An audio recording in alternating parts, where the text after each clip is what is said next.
कांग्रेस के नेता राहुल गांधी इन दिनों बिहार में चुनाव आयोग के खिलाफ यात्रा निकाल रहे हैं, लेकिन अपने कथित वोट चोरी के आरोप को लेकर वो चौतरफा घिरे हुए हैं। चुनाव आयोग के शिकंजा कसने के बाद राहुल गांधी और विपक्ष के लिए जवाब देना मुश्किल हो गया है। वो सिर्फ एक ही आरोप लगा रहे हैं कि वोट चोरी हुई है, लेकिन कहाँ वोट चोरी हुई है, कैसे वोट चोरी हुई है और कब वोट चोरी हुई है, उसको लेकर वो हलफनामे के साथ सबूत नहीं दे पा रहे हैं। चुनाव आयोग ने सामने से बुलाया था कि आइए आपका स्वागत है, हलफनामे के साथ सबूत दीजिए, तो राहुल गांधी ने हलफनामा देने से ही मना कर दिया। उन्हें पता है कि कहीं चीन वाले मामले की तरह उनकी मुश्किलें कोर्ट में ना बढ़ जाएं, इसीलिए वो हलफनामा देने से बच रहे हैं।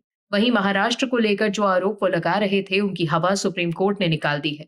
महाराष्ट्र के विधानसभा चुनाव में गड़बड़ी के आरोप को लेकर जो याचिका दायर की गई थी, उसे टॉप कोर्ट ने खारिज कर दिया है कि विपक्ष के आरोपों में दम नहीं है। वहीं अब एक बार फिर चुनाव आयोग ने कांग्रेस और विपक्ष की पोल खोल दी है। दर्शकों, वोट चोरी का आरोप लगाने वाले लोग अब बैकफुट पर आ रहे हैं। वोट चोरी को लेकर फर्जी डेटा शेयर करने वाले सीएसडीएस के निर्देशक और राजनीतिक विश्लेषक संजय कुमार सुप्रीम कोर्ट से राहत की गुहार लगा रहे हैं। वहीं दूसरी तरफ चुनाव आयोग ने बड़ी जानकारी दी। दरअसल चुनावी गड़बड़ियों को लेकर एक और कांग्रेस पार्टी लगातार सवाल खड़े कर रही है और देश में अभियान की शुरुआत की है। वहीं चुनाव सुधार को लेकर राजनीतिक दलों के साथ संवाद को लेकर कांग्रेस चुप है। राहुल गांधी ने कथित वोट चोरी के आरोपों को गंभीरता से लेते हुए चुनाव आयोग ने 17 अगस्त 2025 को राहुल गांधी से एक सप्ताह के भीतर हलफनामा दाखिल कर अपने दावों के सबूत पेश करने या फिर पूरे देश से माफी मांगने को कहा था। ये समय सीमा 25 अगस्त 2025 को समाप्त हो गई।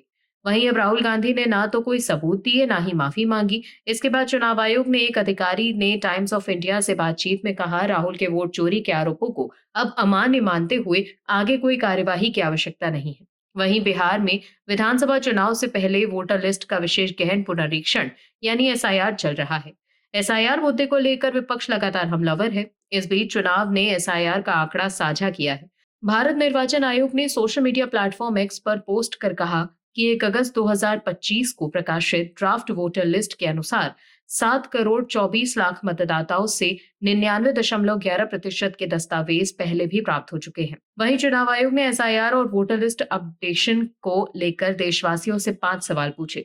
साथ ही अपील की गई कि अगर पांचों सवालों के जवाब में उत्तर हाँ होगा, तो चुनाव आयोग को मतदाता सूची को शुद्ध करने के कठिन कार्य को सफल बनाने में देशवासी अपना योगदान दें। चुनाव आयोग ने देश के हर नागरिक से ये सवाल पूछे गए हैं और इनका जवाब देने को कहा गया है। चुनाव आयोग ने पूछा है कि मतदाता सूची की गहन जांच होनी चाहिए या नहीं, मरे हुए लोगों के नाम लिस्ट से हटाए जाने चाहिए या नहीं, जिन लोगों के नाम मतदाता सूची में 2 या उससे ज्यादा जगह पर हैं, उनके नाम एक ही जगह पर होने चाहिए या नहीं, विदेशियों के नाम मतदाता सूची से हटाए जाने चाहिए या नहीं। दर्शकों, चुनाव आयोग के इन सवालों का जवाब आप लोग कमेंट सेक्शन में जरूर दीजिए। राहुल गांधी और विपक्ष के आरोपों को लेकर चुनाव आयोग चुन चुन कर जवाब दे रहा है। चुनाव आयोग ने राहुल गांधी से हलफनामा साइन कर देने के लिए कहा है, जिस पर विपक्षी दल आयोग को समाजवादी पार्टी की ओर से दी गई शिकायतों के मुद्दों पर घेर रहे थे। इस पर अब चुनाव आयोग का भी जवाब सामने आया। चुनाव आयोग ने ये कहा कि 18,000 शपथ पत्रों के साथ की गई शिकायत का बार बार उल्लेख किया जा रहा है। इस संबंध में ये स्पष्ट किया जाता है कि एक भी मतदाता का शपथ पत्र मूल रूप से प्राप्त नहीं हुआ है। कुल मिलाकर देखें तो अब विपक्षी दल एक्सपोज हो गए हैं। Bureau report, OMH news. आप दर्शकों से विनम्र निवेदन है कि चैनल को सब्सक्राइब जरूर करें